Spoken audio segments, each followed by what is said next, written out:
Hello, welcome back, Box1 here, and if you've watched me for a while, you probably know that I get a bunch of random Lego parts from hauls, including mainly these big buckets of pieces as well as bags from half-price books, and, well, this is how I store them. I thought it would be interesting to show here, just to show you how I do it, and I store them based on the piece type and not the color, because that doesn't really work well for what I do, and, I think this works really well. So let's get into how I do this.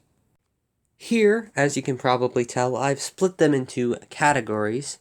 And let me tell you what I use to store them first, which I said in a different video.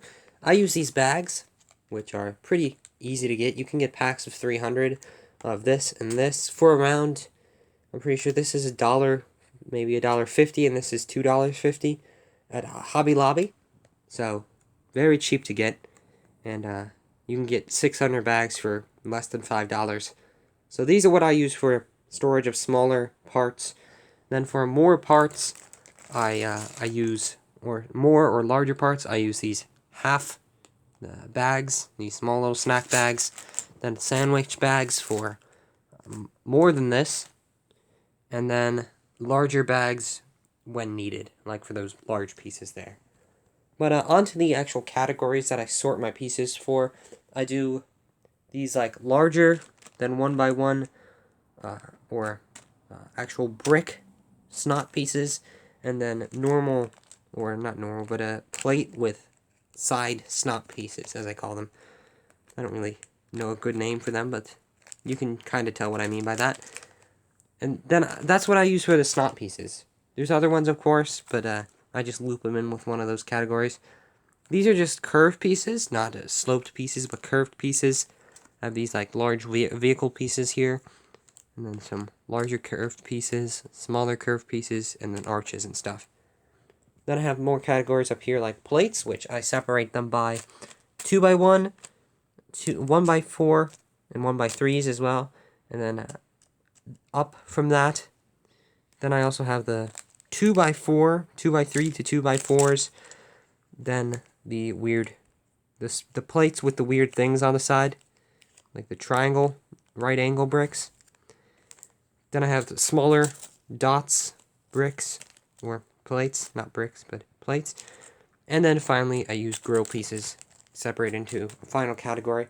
And that's it for the slopes. Or not slopes, but the tiles, sorry. Keep calling them plates, tiles. Then up here we have slopes, that's what I'm thinking of. And I separate them into multiple categories, more than the other ones, such as 3x2, 1x2, 1x3, like larger, and then have these miscellaneous weird ones. 2x2, inverted. Then I have, or is that inverted and? No, just inverted there. Then I have the 1x2 slopes with, or slopes, tiles, or slopes.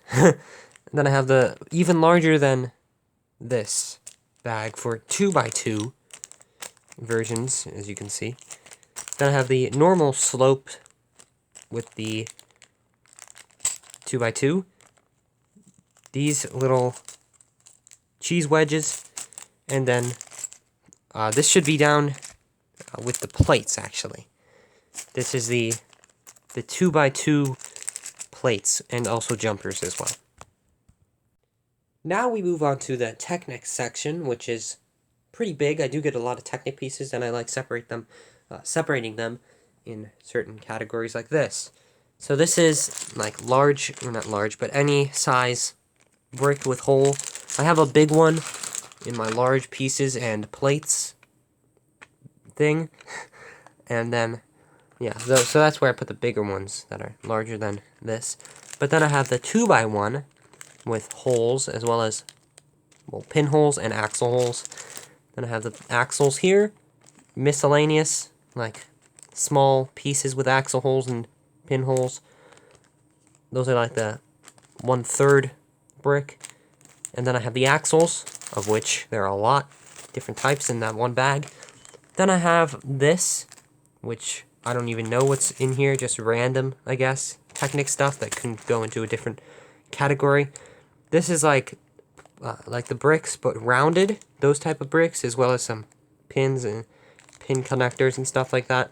And then finally for Technic, we have this other miscellaneous one with these pieces with studs and the holes in them as well. So kind of interesting there for Technic. And then moving on to clips and stuff like that, we have this, which is just a bag of the random clips and stuff like that, and then these little things here, as well as the other ones like this, and those are also put in there.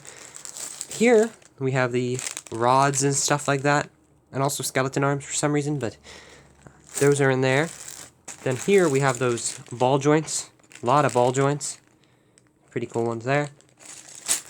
Then over here we have normal or plate hinges, as well as these brick hinges as well, and then also these little things, which I can get in focus, these things which go into these. So kind of interesting there. Finally, we have these larger hinges and stuff like that, and then finally miscellaneous hinges that don't fit into another category. Moving on to the largest section of stuff, we have plates, which is 2 rows and a bunch of stuff. So let's get into it here first with this big bag of miscellaneous pieces, or mainly plates, and then larger pieces as well. This is like 2x8s and 1x8s, or that's still a 2x8, I call it. And then 2x4s, of which there are a lot, 2x2s, which are also a ton, 1x3s, these random 4x4s, the 1x4s as well in all those, and then we have like what is this? This is just an amalgamation of pieces at this point, honestly, but it's just, I think it's mainly the 1x6s and other wedge tiles. But then we have these miscellaneous plate pieces that are a bit odd, these toothed ones. Over here we have more wedges for the 1x3s, and then 1x2s, which is probably the most I have. I have some sand green in there, that's kind of cool. Some other stuff. Then 2x3s, 1x6s, and also 2x6s, which that one, the one that was in there, should be in here, but I'll change that later. 3x3s, 1x10s, I think, and then more random wedges and stuff like that, as well as finally, no, not finally, but second finally, the 1x1s, and then weird angle pieces as well. Kind of cool. A lot of stuff in the plate section.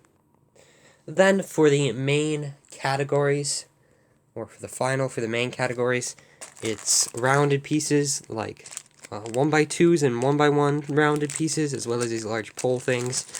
We have the 4x4 and also 3x3 dishes and stuff like that.